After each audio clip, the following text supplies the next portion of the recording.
Look at the picture. See the skull. Visible Frankenstein controls. The Brain Thoughts broadcasting radio. The Frankenstein earphone radio. The latest new skull reforming to contain all Frankenstein controls. Hello, everyone. Welcome back to Grand Funk Railroad. Sorry, Frankenstein Control. Oh. That's an easy mistake to make. It really is, especially if you're distracted by figuring out what Thanksgiving should look like in the midst of Ravier's rampant and ongoing trouser heist right now. It's a difficult situation that lots of families are navigating. But that's right, it's our yearly right before Thanksgiving episode, and depending on how badly the events of 2020... Right before Thanksgiving. It's fucking Thanksgiving, dog. Oh, that's true. When this airs, it will be Thanksgiving. It will be actual goddamn Thanksgiving when this airs. So you can put it on while you're roped into helping. Yeah, put it on your iPhone, earphone, bud, head, cigarette sticking out of your earbuds. Put it on there, and your grandparents will think you're the failure that you know you are. But enough about you. Oh. Depending on, how the effects of this awful year have affected your family, finances, or mental health, there's either going to be lots to be thankful for this year, or very, very little. At least we can all be grateful that this Robert Downey Jr.'s Doolittle of a year is almost over. Even if 21 is still going to start off with a farting kink dragon. A bad dragon, if you will. Oh, goodness. However, one thing is mostly for certain, though, not to tempt fate too finely, but it sure looks like it's going to be Donald Trump's final holiday season in the White House. Yay. This Thursday, the first family will celebrate Thanksgiving as they always have. Melania will be seated way more than 6 feet away from her husband for maximum safety during Ravier and for no other reason. While they're serenaded by the muffled sounds of Stephen Miller outside, secretly murdering the pardoned turkey like he does every year in the hopes that the animal cruelty will distract from his constant bedwetting and fire starting. Oh, my God. Oh, my God. Then the Trump clan, intentional use of the word clan there, how'd you like that hot take? Oh, man. Will tuck into a sumptuous feast of overdone discount steak cuts, Waldorf salad, and heaping plates of the red stuff, which is just the uncased Slim Jims that comprise the lion's share of Eric Trump's diet, in which he shriekingly refuses to eat with utensils. Oh, my God. And as his lesser son shoves greasy fistfuls of loose Slim Jim meat into his gaping craw, while a frigid Eastern Bloc vampiress pierces him with a glare that could cut through tungsten, Old Man Trump will be overcome with gratitude that he's still not in prison. No, he'll be in awe of the complete American dream he is blessed to call his life. He'll be so moved, in fact, that he'll shed a single red, white, and blue tear that is definitely reflective of the glorious bounty of our nation, and not because multicolored tears are a side effect of the classified government ultra drugs they pumped him full of in order to wrestle his pants back from a certain larcenous catman. So whatever form your holiday will take in these unprecedented times, be thankful. Thankful above all else that no matter what, you're almost guaranteed to have a better Thanksgiving than Donald Trump is going to get. And after all, isn't the hope of that exact scenario why we so aggressively retcon goodwill into the actions of the Pilgrims to begin with? Wow. Over to you two. Well, yes, it is. It's that time of year again, folks. Brown and orange leaves. And also orange leaves the White House. Sorry, Taylor, by the way, I stole your family's recipe of the uncased Slim Jim appetizer that you all love to gather around every year. I told you to keep that a secret. I thought you would chop it up and make a hash out of it like a corned beef. No, you just eat it with spoons. No, we don't do that. Yeah, you missaw. What we do is I know what I saw. We uncase the Slim Jims, we toss them around in a salad bowl while going, whoopie, whoopie, whoopie, the Slim Jim is here. And then we shape it into the shape of a turkey. And then we put it in the Slim Jim oven, which is different than a normal oven. Is it like... It bakes it at approximately 5,000 degrees Kelvin. And, so you're just going to charred brick of matter that used to be shaped like a turkey that is now... Looks like that cosmonaut that fell out of the sky and had an open state funeral. No, it becomes... It is so hot, and the Slim Jim chemicals are so strange that it forms a kind of gluon, chronoton-resistant fourth-dimensional ooze that goes beyond the bounds of space and time, and it reverts it back to a turkey, like a living turkey. So then we can kill it. because it's easier to just make your own living turkey and kill it there than going into the forest and hunting one. That could take hours, and you might only be able to bag a deer or a bear or a stranger. It's safer to do things that way with Ravir potentially lurking at the supermarket. And that is true. You just can't go to the supermarket anymore without running into your good friend Revere, and he's gonna want to come home for the holidays, and you go, no, I have grandpappy parents, and he's like, I do not care, those pants are mine. And you take them back. That is his catchphrase. And then, see, that's the other reason is the Russell family's been so pretty devoid of COVID thus far, because all of us partake in the Slim Jim meal. And that protects us a year from disease of all kinds. But you have to say the magic words. What were they, B-Rye? Woobie Woobie, the Slim Jim is here. You forgot to say Woobie a third time. Now you're going to get... Now you're going to get dengue fever.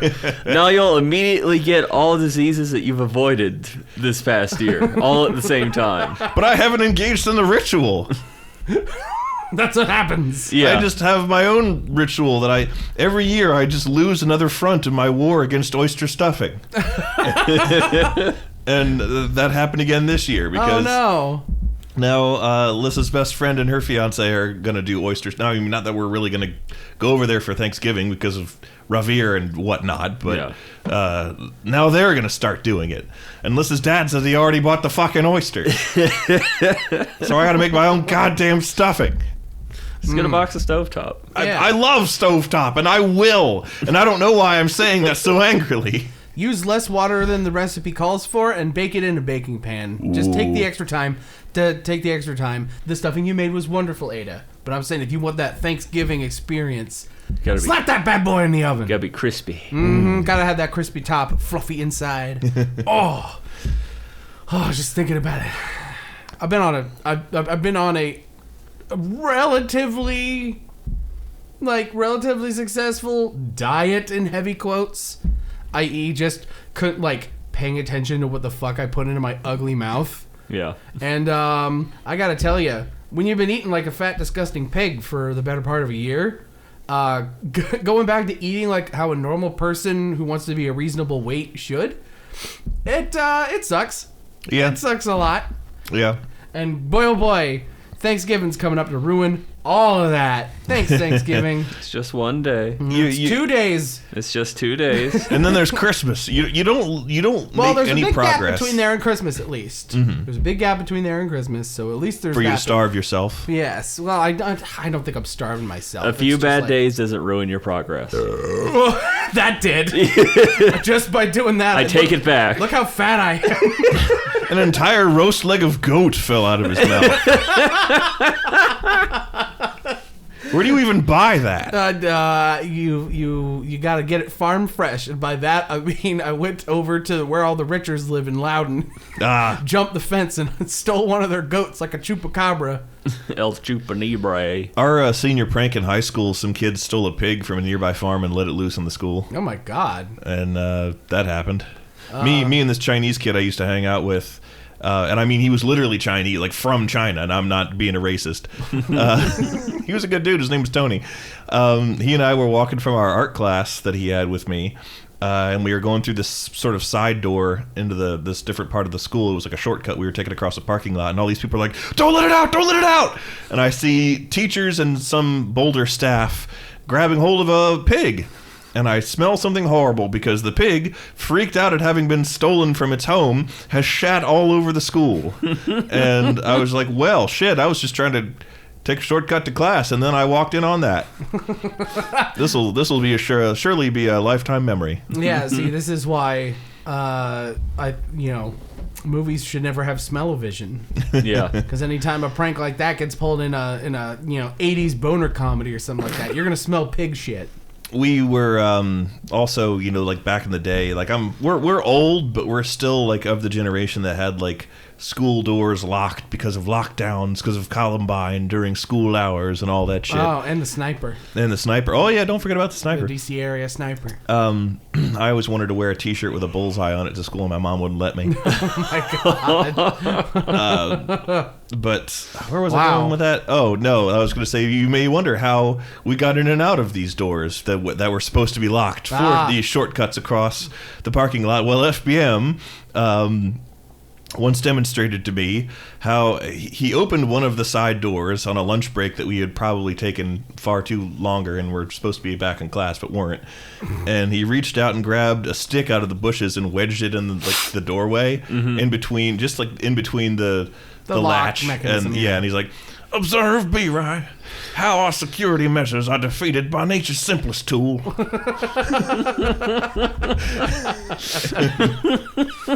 Yeah. So that's what we did. Lunchtime sneaking generally involved getting out of the school and then basically a stealth mission to get to your car in the school parking lot that you drove there, because there was a patrolling, a very well-tanned individual who drove in a golf cart and drove around the parking lot to catch kids in the act of trying to get out to play hooky.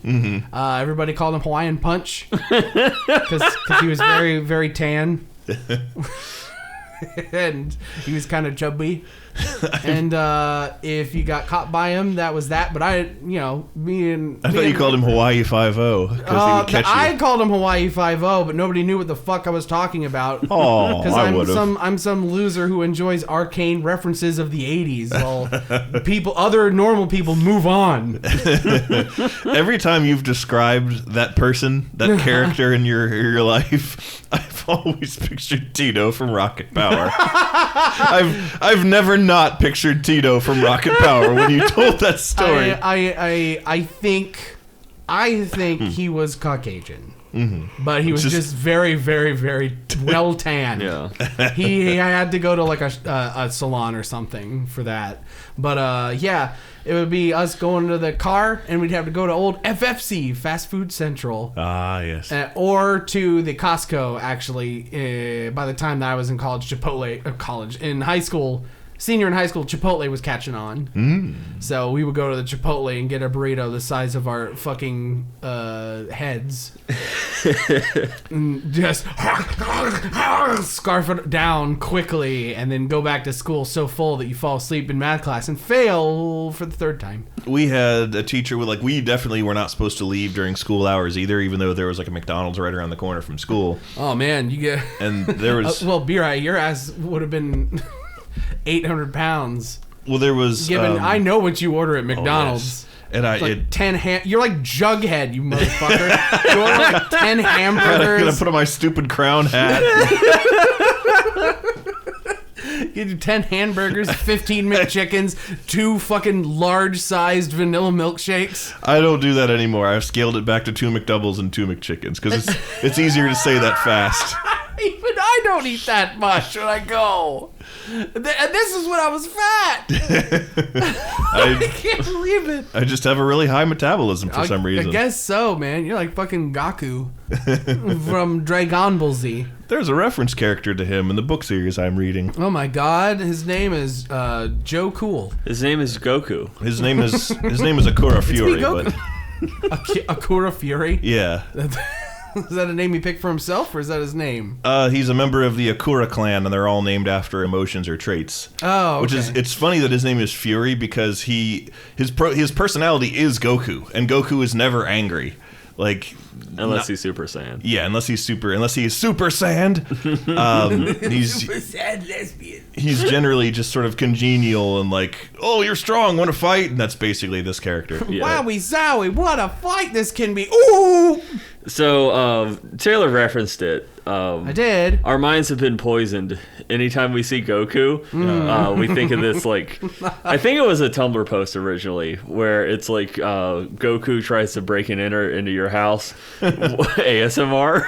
What? Why? It's just hey, it's me, Goku. It's me, Goku. Let me in. It's your friend Goku. it's me, Goku! As he's like the glass shatters and like the lock is jimmied. So anytime I see Goku, I'm just like, oh hey, it's me, Goku. It's me, Goku. Well, anyway, That's ridiculous. I'm in a Discord server, and someone new joined that just happened to be named Goku. And every single person on the server is like, hey, it's Goku! It's Goku! It's our friend Goku! Oh, that's funny. Oh, that is funny. You know, this guy's just here for the fucking trading cards or whatever. Just like, what the fuck is all this? I just wanted to read a story about gay aliens. Gay aliens. This has nothing to do with gay aliens, but It it has to do does. with gray aliens and about the time you were abducted No, but it is creepy. and given a second stomach made only for McDonald's. Maybe that's why I can do it. That must be. Yeah, it's called it's called a garbage disposal. Every time B-Right goes to the McDonald's, he can hear a very faint. Now, if they'd only give me like multiple hearts or something to. process all the cholesterol. Yeah. A spare spine, maybe. Yeah, yeah, aliens, give me something more convenient than. Excuse me, sir. Can you spare another spine? Spine machine broke. All we got is bread. Understand. Yeah, sorry. The story you were about to tell. No, this has nothing to do with what we were just talking about. Oh shit! The shift change. Something reminded me of it that we were talking about like 5 minutes ago, but now I don't remember what that was anymore. So we're segue-less. I came home, possibly from recording last time, and I walked in the house and I didn't hear anything. I didn't hear like the TV on or anything like that. Pumpkin wasn't yelling. And I go up the stairs, and there's Lissa in the corner of the kitchen facing away from me, hunched over the trash can. Or not like hunched, just sort of standing in front of it, but just like with her back to me. And Some Blair Witch shit. she was eating something. Oh, wait, what? Well, it was just like a snack that like spilled or whatever, so she ate it over the trash can. And then she finished it, and she's like, sorry, I didn't say hi because I had it in my mouth. And then she's like, sorry, I'm Blair Witching you. She's like, you just come home, I'll come up the stairs and see that shit. Lisa, honey. Just eating a blood orange. Oh, God. Holding it in both hands and just eating into it. Lissa, where's Pumpkin? Oh, no! Yeah, that's all cats look like Thanksgiving turkeys when they go into loaf mode. He does. Eri, would you like some pumpkin soup? We made pumpkin soup. It's good. You're a cat! No!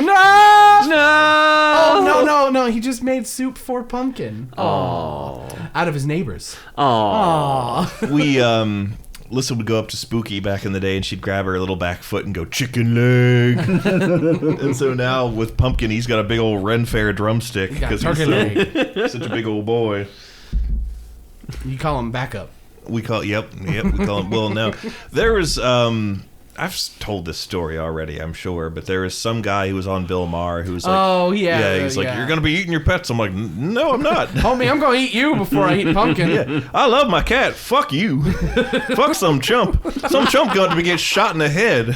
Some chump gonna get it.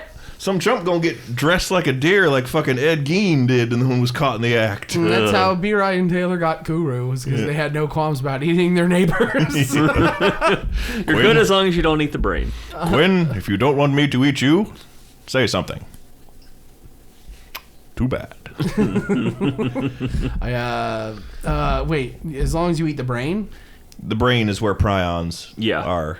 Like okay. The only organ I'm interested in is the one with all the squiggles on it. the squiggle organ. Yeah, the round one with all the squiggles that on it. Thinks. Yeah. What is that? The liver? The one where you store your soul? Yeah, the liver.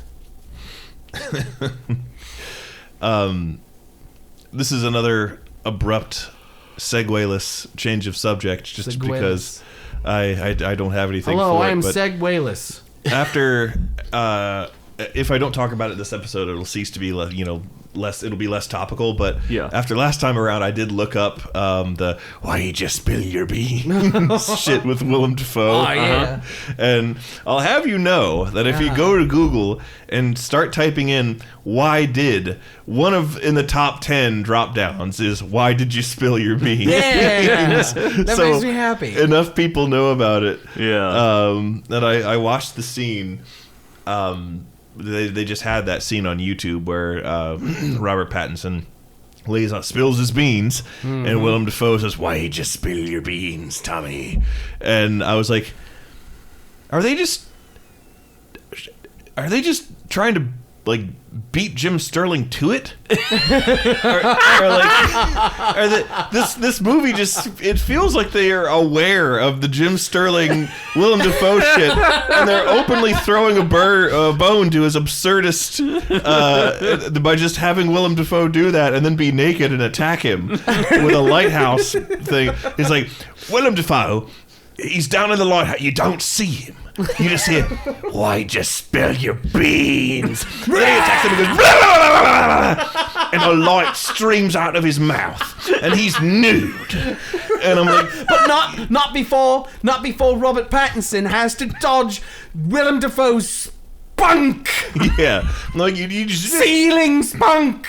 You should just give Jim Sterling a writing credit at this point in the fucking movie. You heard it first, Eggers. You need to fucking credit Jim Sterling. We know where you got your ideas. We know. I played one of those for FBM when he did. I think it was Go to Hell, Monkey Adam. Everything for him, and he did lose. FBM did lose his shit at the.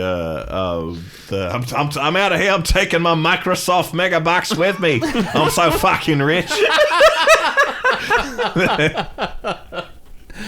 For anybody who doesn't know what the fuck we're talking about, the comedian Jim Sterling on this old podcast that doesn't exist anymore called Podtoid, an occasional thing he would come up with on the podcast every so often was Willem Dafoe movie pitches. And they're just movie pitches for Willem Dafoe to be in. And they're all fucking ridiculous and weird as fucking scary of being real. They just turn Willem Dafoe into a dark reality-breaking clown. Basically, is an insane person. Yes. A traumatized and diseased mind. The orc-faced man. And they're all really funny, and I highly recommend them to anybody who hasn't heard them before. Just search up Podtoid Willem Dafoe. Boom, you'll get a bunch of pitches. You get District Dafoe. Turn us off and do it now. You'll get Go to Hell, Monkey Adam. You'll get Welcome to the Jungle featuring B-Rye. Ass Bitch the Dancing Cat. I forgot about Ass Bitch. I forgot about Ass Bitch the Dancing Cat. And that's the thing, is the titles are so sophomoric and terrible that they belie how funny they are, because you're like, oh, that sounds like some shit a 12-year-old made up and thinks is edgy, or a person who writes comedy and isn't very smart made this, and then it's gold. Well, that's Jim Sterling's whole bag, is that he's a very intelligent guy. He just revels in the stupid. But you can, if you listen to his shit enough, you know that he's a smart guy. So all the dumb shit that he says, you could tell comes from a very calculated mind. Specifically curates the stupid. And it's a beautiful thing, and I love that kind of humor. And it's why I try and get smarter every day, so hopefully people will think I'm the same way too. Instead of just a dumb fat idiot, now I can be smart dumb fat idiot. You can be a dumb smart person. But anyway, speaking of dumb fat idiots, we've loaded up the Slim Jim turkey into the oven now, guys. Now repeat after me, and you will be free from all disease except B-Rye. 1, 2, 3. Whoopie, whoopie, Whoopie, whoopie, whoopie, whoopie. Slim Jim is here. Slim Jim is here. I said 4 whoobies. Did I damn us all to... Oh my god, B-Rye, you've summoned the beast! Ooh, yeah! Oh no, it's a Macho Man breaks into your house ASMR.